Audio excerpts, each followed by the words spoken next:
যেটা কেউ কখনো স্বপ্নেও ভাবেনি, ঠিক সেটাই হতে যাচ্ছে আমাদের ফুটবল অঙ্গনে। লাল সবুজের জার্সিতে জামাল হামজারা এবার মাঠে নামবে 5 বারের বিশ্ব চ্যাম্পিয়ন ব্রাজিল দলের প্রতিপক্ষ হয়ে। সবকিছু ঠিকঠাক থাকলে আগামী 6 অক্টোবর ঢাকার মাঠে 5 বারের বিশ্ব চ্যাম্পিয়নদের মুখোমুখি হতে পারে বাংলাদেশ জাতীয় ফুটবল দল। ইতিমধ্যে ব্রাজিল ফুটবল কনফেডারেশনের 5 সদস্যের একটি প্রতিনিধি দল ঢাকায় এসে আমাদের হোম অব ফুটবল খ্যাত জাতীয় স্টেডিয়াম এবং আন্তর্জাতিক মানের sports complex Bashundhara Kings Arena সহ অনুশীলন গ্রাউন্ড ও গোল্ডস জিম পরিদর্শন করেছে। ভেন্যুর ঘাস, ড্রেনেজ ব্যবস্থা, ড্রেসিং রুম থেকে শুরু করে গ্যালারির বিশ্বমানের সুযোগ সুবিধা দেখে তারা খুবই সন্তুষ্ট ও মুগ্ধ হয়েছে বলে জানিয়েছেন। পরিদর্শন শেষে বাফুফে কর্তাদের সাথে রাতে ডিনারে একসঙ্গে শেষ করে অফিসিয়ালি 6 অক্টোবর বাংলাদেশের বিপক্ষে ফিফা আন্তর্জাতিক প্রীতি ম্যাচ খেলার এই প্রস্তাব তুলে ধরে সেলেসাও প্রতিনিধিরা। বিশ্ব ফুটবল ইতিহাসের সবচেয়ে সেরা দল ব্রাজিলের বিপক্ষে একই মাঠে লাল সবুজের জার্সি গায়ে নামা যে কোনো দেশের জন্যই স্বপ্নের মতো এক ঘটনা। ভিনিসিয়াস জুনিয়র, রদ্রিগো, রাফিনিয়া ও অ্যালিসন বেকারদের মতো বিশ্বসেরা ইউরোপ মাতানো তারকাদের বিপক্ষে মাঠে নামার সুযোগ পাওয়া বাংলাদেশ ফুটবলের ইতিহাসের জন্য নিঃসন্দেহে অবিস্মরণীয় মাইলফলক।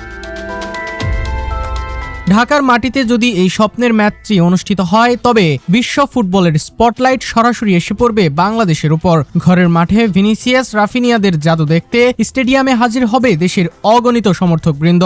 এই একটি ম্যাচকে ঘিরেই দেশের ফুটবল কালচারে নতুন জোয়ার সৃষ্টি হবে। আন্তর্জাতিক স্পোর্টস ব্র্যান্ডিং ও কমার্শিয়াল দিক থেকেও এই ম্যাচটি বাংলাদেশের ফুটবল মার্কেটকে গ্লোবাল স্টেজে বহুগুণ ডিগনিফাইড করবে। তবে এই স্বপ্নের ম্যাচ ও লোভনীয় প্রস্তাবের আড়ালে রয়েছে বেশ কিছু কঠিন বাস্তবমুখী চ্যালেঞ্জ। প্রথমত, সময় ও সফরজনিত বড় বাধা এসে দাঁড়িয়েছে। ফিফা আসিয়ান কাপে বাংলাদেশের ম্যাচ নির্ধারিত হয়েছে 3 অক্টোবর পর্যন্ত।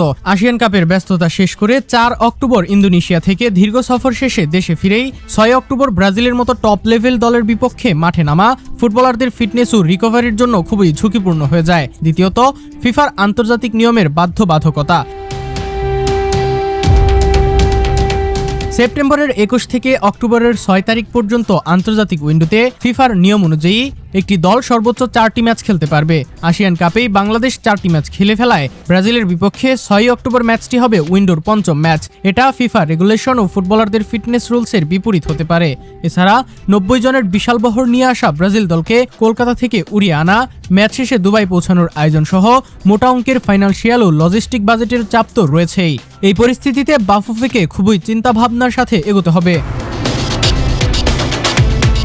ব্রাজিল ফুটবল দলের এই অনবদ্য প্রস্তাবটি হেলায় হাতছাড়া না করে ফিফার সাথে বিশাল আলোচনার মাধ্যমে উইন্ডোর ম্যাচ সীমা সংক্রান্ত শর্ত শিথিল করার পথ খোঁজা যেতে পারে। একই সাথে ফুটবলারদের ক্লান্তি কাটাতে আসিয়ান কাপের শেষ প্লেসমেন্ট ম্যাচে বাংলাদেশের টিম বি নামিয়ে মূল একাদশকে ব্রাজিলের ম্যাচের জন্য ফ্রেশ ও প্রস্তুত রাখা যেতে পারে। তাছাড়া এত বড় আয়োজনের জন্য প্রয়োজনীয় ফাইন্যান্স বাফুফের নিজস্ব তহবিল থেকে ব্যয় না করে বড় কোনো কমার্শিয়াল স্পন্সর কিংবা কর্পোরেট পার্টনারশিপের মাধ্যমে নিশ্চিত করাই হবে বুদ্ধিমানের কাজ। সব বাধা পেরিয়ে যদি সঠিক পরিকল্পনায় বাস্তব ভিত্তিক সিদ্ধান্ত নেওয়া যায়, তাহলে 6 অক্টোবর দিনটি হয়ে উঠতে পারে দেশের ফুটবল ইতিহাসের সবচেয়ে স্মরণীয় ও ঐতিহাসিক দিনগুলোর একটি।